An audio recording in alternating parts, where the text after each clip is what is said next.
as a believer, we all want to be right in the center of God's will for our lives. We see in the Bible that's what God wants for us to be able to live our best life and live our calling in a way that other people won't experience the full joy of because they don't have God in their lives. But often that comes with a little bit of guilt and fear too, right? Because we remember what it's like to be out of God's will. We remember what it was like when we were living in sin before, or we remember struggling with big decisions and maybe making a wrong choice or a not so great choice. I remember very vividly back to high school, back to my junior and senior year in high school when I was making the dreaded college decision.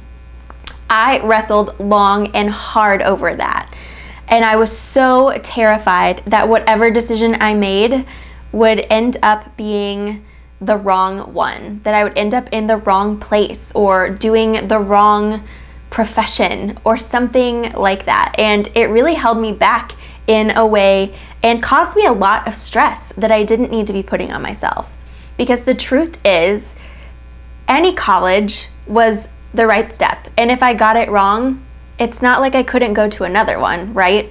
So instead, I chose one, got scared of moving away, stayed home for a semester, went to the local community college, and then went to a small college nearby. Doesn't mean that was the wrong choice, but it definitely wasn't the journey that I had seen for myself for college. Graduating as valedictorian of my class and being the person who everyone thought would go on to big and wonderful things, and not that that's not true either. I had sort of seen my journey being a little bit different. But I was scared to put myself out there in those ways, and I hampered myself by being so worried about what God's will was. And we also know that we're supposed to wait on the Lord. So that's the tension that we're feeling, because we want to make sure that we're waiting on the Lord enough to hear clearly, but we also need to move forward because, well, life moves forward, right? The thing that we forget is that waiting is actually an active pursuit. Anybody that you see in the Bible that was waiting on the Lord actually took a lot of action. One thing that came to mind really clearly to me as an example for this is Paul, right? He desperately wanted to go to Rome or Macedonia. He kept trying to go, right? Kept trying to schedule the trip, set up the boats, get things together, and things just didn't come together for him.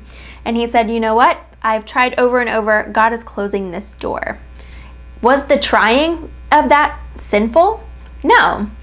He was trying to fulfill his calling and meet the things that were on his heart. But God said, you know what? This isn't the right place or the right time for that. And I think if you keep stepping forward, you will see God help you by closing doors, by steering you in the right direction with His Spirit. So instead of waiting for God to give you clarity, get the idea and then move forward. Take action, because action creates more clarity than just sitting back and thinking ever will.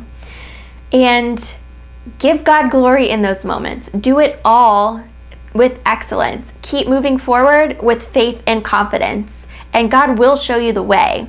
So it's time to trust that you heard from God correctly. It's time to trust that He believes in you for this. And it's time to take a step forward, because when you do, you'll find that clarity in God's will because you actually acted on it.